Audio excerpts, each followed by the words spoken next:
Ủa, ăn đi Gin.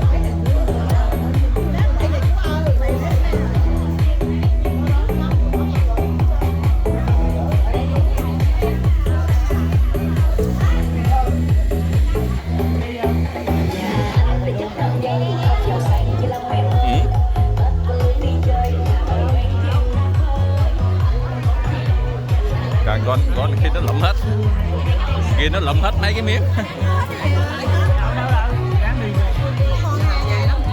Nó ăn món này không à, kệ lấy cho nó đi lát 5 miếng kia đâu ăn đâu.